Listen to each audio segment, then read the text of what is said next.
On July 3, 2026, a Kenyan man, Edwin Kiplangat Yegon, 29, from Kericho County, appeared before a court in the United Kingdom for sentencing.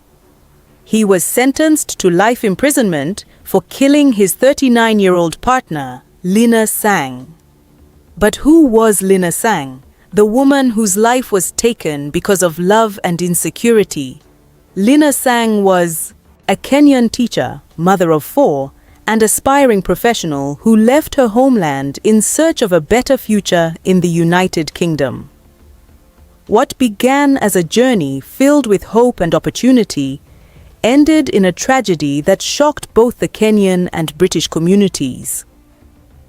On September 7, 2025, Linner returned to the apartment she had once shared with her husband to collect her belongings after their relationship had broken down.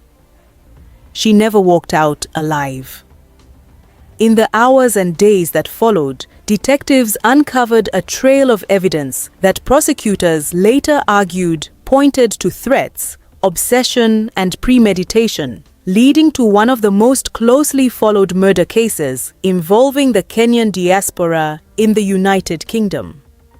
From the fatal stabbing in Reading to the police investigation, courtroom proceedings, guilty plea, and life sentence, this is the story of the events that led to Linner Sang's death and the search for justice that followed.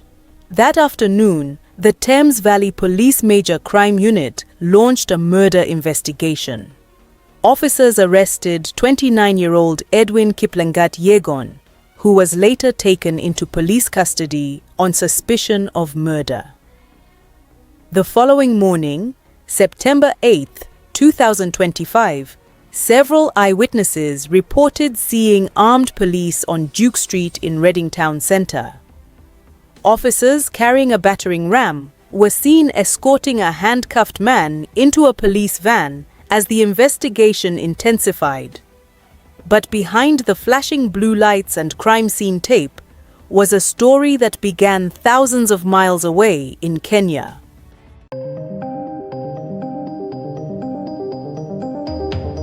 To understand how this tragedy unfolded, we must travel back to Kericho County, where Linner Sang's story began. Linner Sang was born and raised in Kericho County, where she built a career as a respected computer studies teacher at St. Catherine's Secondary School in Kesses. Friends and colleagues remembered her as hardworking, compassionate, and determined to create a better future for herself and her family. In September 2023, she moved to the United Kingdom to further her education at the University of Greenwich. After graduating, she began a new chapter of her life, working at Brookfield School in Tilehurst, before later joining the social care sector. Months later, in February 2024, her husband, Edwin Kiplangat Yegon, joined her in the UK on a dependent visa. Like Linner, he had also been a teacher in Kipsetet, Kericho County, before later finding employment in the care sector. To those who knew them, they were another Kenyan couple, pursuing the dream of a better life abroad. They had left behind their families, friends, and familiar surroundings in the hope that the United Kingdom would offer new opportunities and a brighter future. But behind closed doors, that dream was quietly falling apart. Investigators later revealed that tensions had been building for weeks. Following an argument, Linner reportedly left the apartment on Thursday, September 4, 2025. 3 days later, on Sunday, September 7th, she returned with a friend to collect the belongings she had left behind. According to investigators, Edwin already knew she was coming. What should have been a simple visit, lasting only a few minutes, instead became the final moments of Linner Sang's life. Neighbors later told police they heard screams before rushing towards the apartment. By the time they reached the scene, Investigators alleged that Edwin had fled by jumping through a window.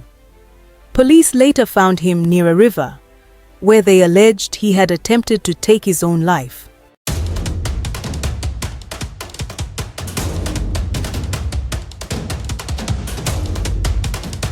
As detectives examined the evidence, they began uncovering a disturbing picture, one that prosecutors would later argue showed planning rather than a sudden loss of control. The evidence they uncovered would later become the foundation of the prosecution's case, revealing a series of events far more disturbing than anyone had first imagined. Detective Chief Inspector Stuart May of the Thames Valley Police Major Crime Unit confirmed that Edwin Kiplangat had been arrested and that no other individuals were being sought in connection with the investigation. As detectives pieced together the final days of Linner Sang's life, they uncovered evidence that prosecutors would later argue pointed to a planned attack rather than a spontaneous act of violence. The court later heard that tensions within the relationship had escalated in the weeks before the killing. After leaving the apartment, Linner had reportedly begun rebuilding her life away from the relationship.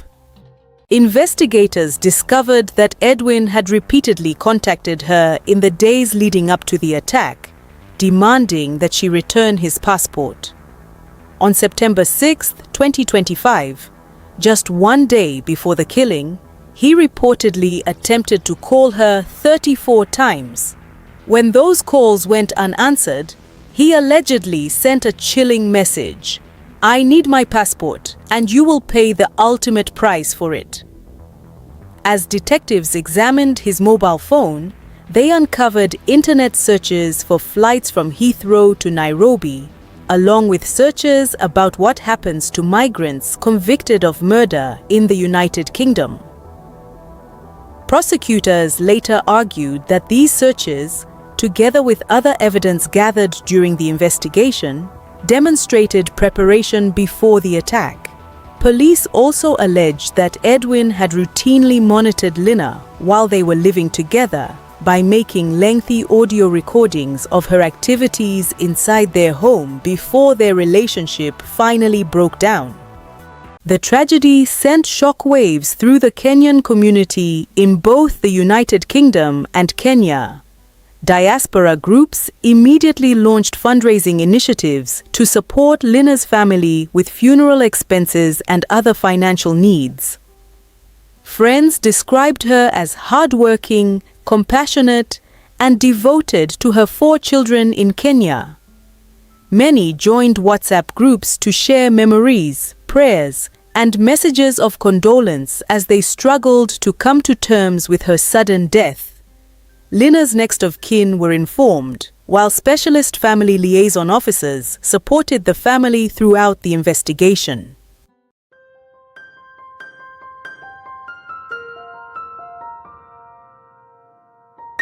On September 10, 2025, Edwin Kiplangat, 29, of London Road, Reading, was formally charged with 1 count of murder and 2 counts of assault, occasioning actual bodily harm. As criminal proceedings began in the United Kingdom, preparations were also underway to return Linner home. On September 25, 2025, family members, friends, colleagues, and members of the Kenyan community gathered at English Martyrs Church to celebrate her life and pay their final respects. The following evening, her body arrived at Jomo Kenyatta International Airport after being repatriated from the United Kingdom. She was later laid to rest in her home county of Kericho, where family, friends, and mourners said their final goodbyes. Nearly 4 months after the killing, the case entered a new phase. On January 9, 2026, Edwin Kiplangat appeared before Reading Crown Court for a plea and trial preparation hearing. He pleaded not guilty to the murder of Linner Sang. He also denied 2 counts of assault, occasioning actual bodily harm. The hearing took place before His Honor Judge Nawaz in Court 4. The 3 charges were formally read to Kiplangat, and he entered not guilty pleas to each of them. During the proceedings, the court heard that Kiplangat was of sound mental health and was fit to stand trial. The prosecution confirmed that no concerns had been raised regarding his ability to participate in the proceedings. His defense team, however, questioned whether factors such as anger, stress, sleep deprivation, or issues relating to alleged infidelity might have contributed to the events leading to Linner's death. Judge Nawaz questioned how such claims could be objectively assessed before directing that a report be prepared for the court. A brief moment of drama unfolded when the defense produced a translator. However, it was established that Kiplangat was fluent in English, and the issue was resolved without further action. With his not guilty plea entered, preparations continued for what was expected to be a full murder trial. Meanwhile, Linner's family continued waiting for justice, while members of the Kenyan diaspora closely followed every development in the case. Few could have predicted that just months later, everything would change. On May 22, 2026, the case took a dramatic and unexpected turn. Appearing once again before Reading Crown Court, Edwin Kiplangat reversed his earlier position. He pleaded guilty to the murder of Linner Sang. He also admitted 2 counts of assault, occasioning actual bodily harm, involving 2 people who had attempted to intervene during the attack. His guilty plea brought months of legal proceedings to an end and spared Linner's family the ordeal of a lengthy murder trial. Prosecutors maintained that the evidence clearly demonstrated premeditation. The defense argued instead that the killing should be viewed as a crime of passion rather than a planned attack. The court ultimately rejected that argument. On July 3, 2026, Judge Sarah Campbell delivered the sentence. She told Reading Crown Court that the evidence demonstrated a settled intention to kill Linner Sang. During sentencing, one of the victims who had accompanied Linner to collect her belongings described the devastating impact the attack had had on her life. She told the court that her life has changed completely, adding that the shock, fear, and grief caused by both the murder and the assault had been overwhelming. Judge Campbell sentenced Edwin Kiplangat to life imprisonment for the premeditated murder of Linner Sang. He was ordered to serve a minimum term of 18 years and 255 days, less the 296 days he had already spent in custody, before becoming eligible for consideration by the parole board. The court also ordered that he be deported to Kenya after completing his prison sentence. Linner Sang's death sparked widespread grief across Kenya and the United Kingdom. Friends remembered her as a loving mother, a dedicated teacher, and a compassionate caregiver whose life was cut tragically short.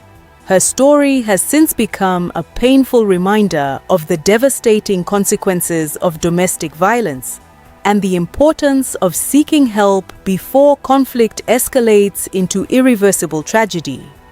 Today, although the court proceedings have concluded, the memory of Linner Sang continues to live on. For Linner's family, no sentence could undo their loss, but they hoped the judgment would bring a measure of justice for a woman whose only intention that day was to collect her belongings and begin a new chapter of her life.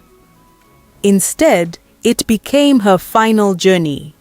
May Linner Sang rest in eternal peace.